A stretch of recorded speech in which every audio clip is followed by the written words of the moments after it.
안녕하세요. 수능물리학의 캡틴 장동호입니다.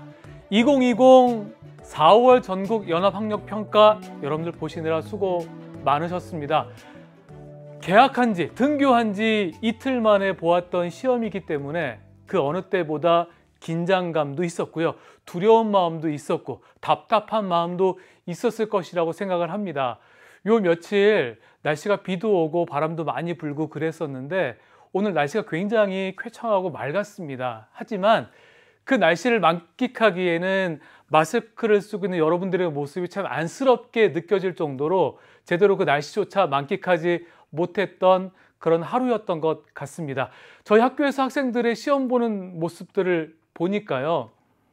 문제를 막 풀다가 마스크를 한 것조차 인지하지 못하고 열심히 몰두하다가도 어느 순간 문제가 풀리지 않으면 이 마스크가 답답한 거예요. 그래서 속도 메스껍고 목도 아프고 토할 것 같기도 하고 여러 가지 어려움을 호소했던 그런 어려운 시험이었습니다. 특히 인천과 대구 지역에서 몇몇 학교들의 학생들은 온라인으로 시험을 보기도 했고요.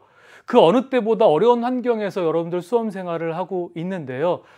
정말 장하고 대견하고 잘 버티고 있고 그리고 고맙다는 말을 전하고 싶습니다. 정말 수고 많이 하셨고요. 이제는 우리가 해야 할 것이 무엇이냐면 그 답답한 마음 속에서 어떻게 앞으로 전략적으로 수능 준비를 해 나갈 것인지 그리고 그 수능을 위해서 준비해 나갈 때 이번 시험을 어떻게 발판 삼아서 우리의 준비의 방향성을 결정할 것인지를 잘 고민하셨으면 좋겠습니다. 이번 시간에는요, 오늘 치루어졌던 물리학 1에 대해서 어떤 경향을 가지고 출제가 됐고 난이도 그리고 킬러 문항들은 어떤 것이 있는지를 저와 함께 살펴보면서 전체적인 시험의 맥락을 한번 살펴보고요. 그 다음에 한 문제 한 문제 자세하게 해설 강의를 시작하도록 하겠습니다. 그러면 첫 번째로 난이도부터 한번 살펴볼 텐데요. 난이도를 비교하기 위한 시험으로 제가 2020 수능과 그리고 지난달에 우리가 개별적으로 실시했던 3월 학평을 한번 비교해 보려고 합니다. 그래도 지금은 새로운 교육과정으로 치르고 있는 수능인데요.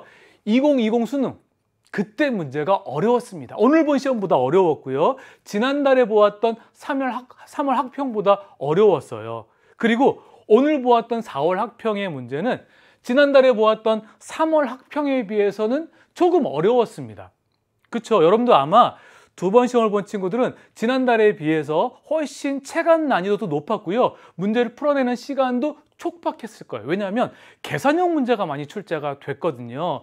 지난달에는 지식형 문항과 풀이형 문항이 약 8:2의 비율로 출제가 되었는데요. 이번에 치루어졌던 4월 학평에서는 지식형 문항과 풀이형 문항이 7:3의 비율로 출제가 됐습니다. 그래서 풀이형 문항이 많이 있다라고 하는 것은 우리가 체감 난이도가 높아질 수밖에 없어요. 왜냐하면 문제를 풀어내는 과정에서 시간에 대한 그런 압박이 있거든요.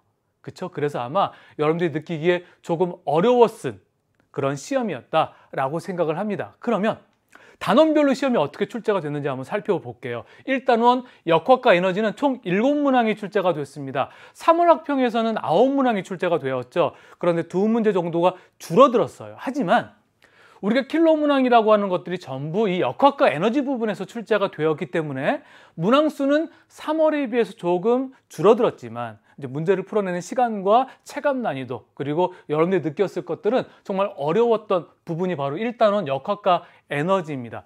이 힘과 운동 파트에서는 16번, 20번 모두 조금 어렵게 느낄 만한 그런 문항이 출제가 됐고요. 운동량, 충격량 문제가 한 문제가 출제가 됐죠. 역학적 에너지 보존 법칙에 대한 것도요. 빗면에서 에너지가 보존되지 않는 경우와 보존되는 경우를 다 제시하면서 아주 어렵게 출제가 됐습니다. 19번으로요. 그리고 연력학 법칙은 2문제가 출제가 됐고 시간과 공간에 대한 것은 한 문제가 출제가 됐습니다. 전체적으로 7문항에서 9문항 사이에서 수능에서 출제가 될 것이다 라고 하는 예상을 해볼 수가 있겠어요. 2단원 물질과 전자기장에서는 이번 4월 학평에서는 7문항이 출제가 됐습니다. 지난달에 보았던 시험에서는 6문항이 출제가 되었는데요. 한 문제가 더 출제가 됐습니다. 물질의 전기적 특성에서는 4문항이 출제가 됐고요. 물질의 자기적 특성에서는 세 문항이 출제가 됐습니다. 특히 전화량을 비교하는 데 있어서 시간이 조금 걸렸을 거예요. 그렇죠? 그리고 마지막 3단원 파동과 정보통신에서는 6문항이 출제가 되었는데요. 지난달에는 5문항이 출제가 됐죠. 그러니까 5문항 내지 6문항의 문제가 출제가 된다라고 생각하시면 되겠습니다. 파동의 성질과 활용에서는 4문항이 출제가 됐고요. 빛과 물질의 이중성은 2문항이 출제가 되었는데 풀이형 문항이다라기보다는 우리가 개념형 문항이 출제가 됐습니다. 그래서 여러분들이 개념만 정확하게 익혔으면 오랜 시간 문제 푸는데 시간이 걸리지 않았을 거예요. 자, 난이도를 조절하기 위해서 출제가 됐던 킬러 문항 3문항입니다. 16번, 19번, 20번 문항이 여러분들이 조금 힘들었을 거예요. 16번은 두 자동차가 이렇게 운동하는데 등가속도 운동을 하고 가속도의 크기는 같고 방향이 반대인 그런 상황에서 가속도의 크기를 구하는 문항인데 16번 문항은 3페이지의 마지막 문항이었거든요. 그러니까 심리적으로 4페이지에 어려운 문항들이 있을 것이다 라고 하는 생각이 있었기 때문에 마음이 좀 급했을 거예요. 그래서 실수를 했을 법한 그런 문항이 16번 문항이었습니다. 그리고 마지막 4페이지에서 매번 똑같이 19번, 20번 문항은 늘 우리를 힘들게 하는 문항이었잖아요. 1단원에서 출제가 됐는데 19번 문항은 빗면 문제예요. 그러니까 여러분들 잘 생각해야 돼요. 실제로 수능에서는 빗면 문제가 출제가 될 것이다 라고 하는 생각을 하셔야 되고요. 그것을 어떻게 대응할 것인지 자신만의 풀이법을 꼭 가지고 있어야 됩니다. 지금 19번과 20번 문항은 빗면 문항인데 19번은 마찰이 있는 경우와 마찰이 없는 경우, 역학적 에너지가 보존되는 경우와 보존되지 않는 경우에 그때 물체 운동에 대해서 물어본 문항입니다. 굉장히 어려웠고요. 20번 문항은 세 물체가 함께 움직이다가 실이 끊어졌어요. 끊어지는 상황에 대한 것입니다. 우리가 수능 특강에서 제가 이런 거 굉장히 중요하다고 강조를 많이 했던 것이 있습니다. 그것들이 그대로 반영이 되면서 4월 학력평가에 출제가 되었습니다.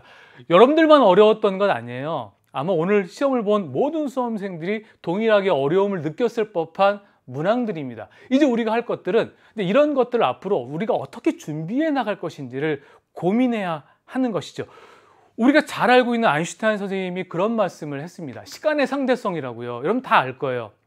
아름다운 여성의 마음을 얻기 위해서 쏟아내는 1시간은 1초처럼 금방 갈 것이고, 그리고 뜨거운 난로 속에 올라가 있으면 1초가 1시간처럼 흐를 것이다. 이런 이야기를 했습니다.